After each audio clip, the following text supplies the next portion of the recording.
और कमा क़ाल अलैहिस्सलातु वस्सलाम। खालिक ने क्या बनाई है नूरे नजर नमाज, खालिक ने क्या बनाई है नूरे नजर नमाज, अंधेरा था जहां में अगर न होती नमाज। ए मुसलमानों, बहरे गफलत पे तेरी हस्ती नहीं, बहरे गफलत पे तेरी हस्ती नहीं, देख जन्नत इस कदर सस्ती नहीं। हाज़रीन किराम, आज मुझे इजाज़त दीजिए कि मज़हब इस्लाम के सबसे अहम रुकन पर रोशनी डालूं कि वह ऐसा अहम रुकन है जिसके बारे में कुरान की सैकड़ों से ज़्यादा आयत में इस काम करने का हुक्म और ताकीद आई है। कोई पैगंबर ऐसा नहीं आया जिसको नमाज का हुक्म ना हो और वह उसे अपने उम्मत पर पेश न किया हो। हज़रत ज़करिया अलैहिस्सलाम के बारे में कुरान कहता है, फ़नादतहुल मलाइकतु व हुवा क़ाइमुन युसल्ली फ़िल मिहराब। हज़रत मूसा और हज़रत हारून अलैहिस्सलाम को हुक्म हुआ अक़ीमुस्सलाह। हज़रत शुआइब अलैहिस्सलाम की कौम ने उनके ताना देते हुए कहा, या शुआइब असलातुका तअमुरुका अन नतरुका मा यअबुदु आबाउना। हज़रत इब्राहीम अलैहिस्सलाम ने अपने बेटे को वीरान जगह में छोड़ने का मकसद बयान करते हुए फरमाया, रब्बना लियुक़ीमुस्सलाह। हज़रत सुलेमान अलैहिस्सलाम ने अपने बेटे को वसीयत की, या बुनैया अक़ीमिस्सलाह। मुझे सिर्फ यह बतलाना है कि आज तक कोई दौर, कोई ज़माना, कोई उम्मत ऐसा नहीं गुजरा जिसमें नमाज का हुक्म ना हो। नमाज दीन की कसौटी है जो फ़र्क करता है कौन मुत्तकी है, कौन शकी है, कौन मुसलमान है, कौन शैतान है। लोग तो आज उसको वली मानते हैं जिसके तावीज़ से आराम मिलता है। लोग तो आज उसको वली, लोगों के नज़र में वली वही होता है जो साहबे करामत होता है।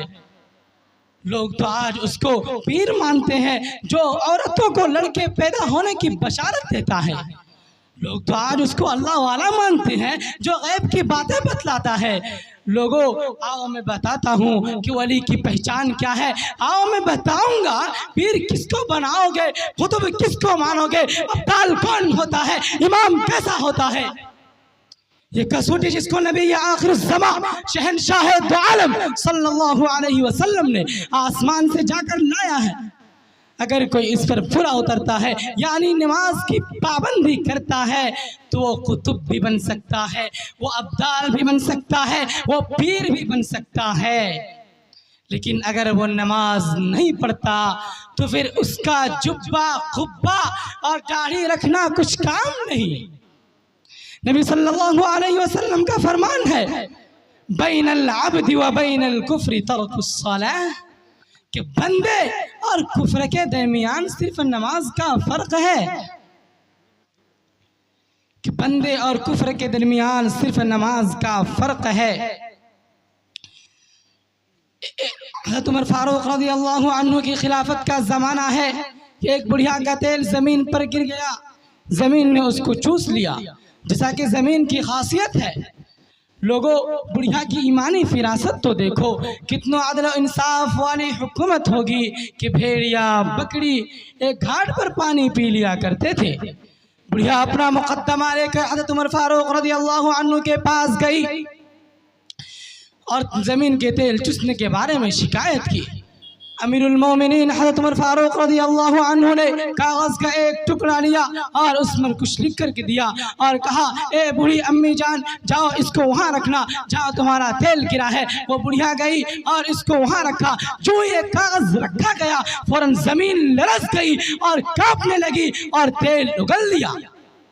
लोगों ने बड़ा ताज्जुब किया और कागज खोल कर देखा, उसमें लिखा हुआ था, ए जमीन, या तो इस बुढ़िया का तेल वापस कर दे वरना तेरे अंदर किसी पे नमाजी को दफन कर दूंगा। दोस्तों और भाइयों, जरा अंदाजा तो करो कि जब ज़मीन बेनमाजी से इस कदर डरती है कि कहीं मेरे अंदर बेनमाजी की वजह से जहन्नम की हरारत ना आ जाए। तो हमें कितना डरना चाहिए, तो हमें कितना डरना चाहिए। हज़रत मूसा अलैहिस्सलाम के पास एक औरत आई। हालत उसकी ये थी कि चेहरा जर्द हो रहा था, आँख से आंसू बह रहे थे। कहने लगी मैं हलाक हो गई, बर्बाद हो गई। हज़रत मूसा अलैहिस्सलाम ने उससे कहा आखिर ये तो बताओ कि क्या हो गया। उस औरत ने कहा कि मुझसे बहुत बड़ा गुनाह हो गया। हज़रत मूसा अलैहिस्सलाम ने उससे कहा आखिर ये तो बताओ कि क्या गुनाह हो गया। उस औरत ने कहा कि मुझसे जिना का सुदूर हो गया, फिर जो बच्चा पैदा हुआ मैंने उसको कत्ल कर दिया। हज़रत मूसा अलैहिस्सलाम गुस्सा हो गए और डांट कर फरमाया कम वक्त दूर हो जाओ, और लोगों से कहा जल्दी करो इसको यहाँ से निकालो कि इसकी गिना की नहुसत से हमारे ऊपर आज़ाब नाजिल न हो जाए। उधर वो आसमानों और ज़मीनों का खुदा देख रहा था और सुन रहा था। फ़ौरन अल्लाह की रहमत जोश में आई। हज़रत जिब्राईल अलैहिस्सलाम को हज़रत मूसा अलैहिस्सलाम के पास भेजा गया। हज़रत जिब्राईल अलैहिस्सलाम ने हज़रत मूसा अलैहिस्सलाम से कहा ए मूसा, अल्लाह फरमाता है कि ये तुमने क्या किया, तुमने हमारी गुनहगार बंदी को कैसे वापस कर दिया, तुमने उससे ये कैसे कह दिया कि तुम्हारा कोई इलाज नहीं।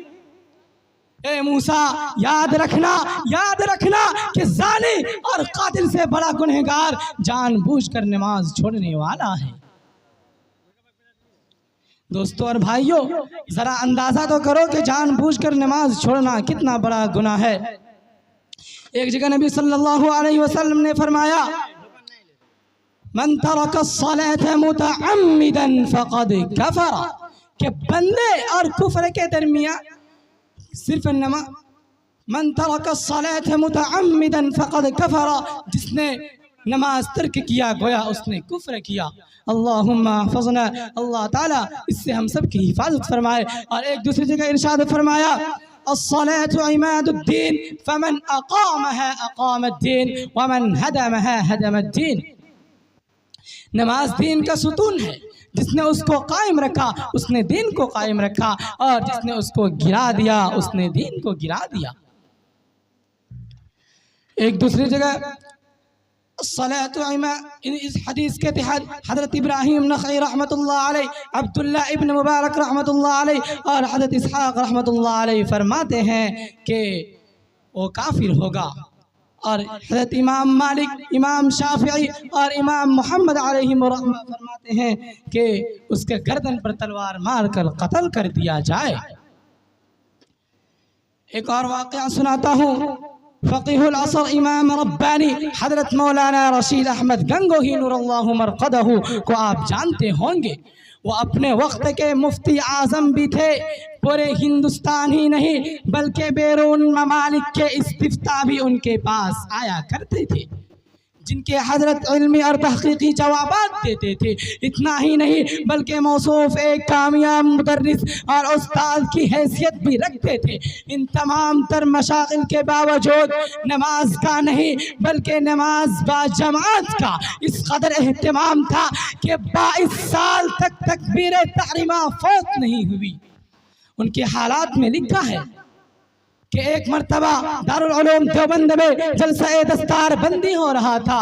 गालिबन एक दिन असर की नमाज में ऐसा इत्तिफाक हुआ कि हज़रत मौलाना याकूब रहमतुल्लाह अलैह नमाज पढ़ाने के लिए मुसल्ला पर पहुंच गए, और हज़रत गंगोही रहमतुल्लाह अलैह किसी उज़्र की बिना पर थोड़ी सी ताख़ीर से पहुँचे, जबकि तकबीर ऊला हो चुकी थी।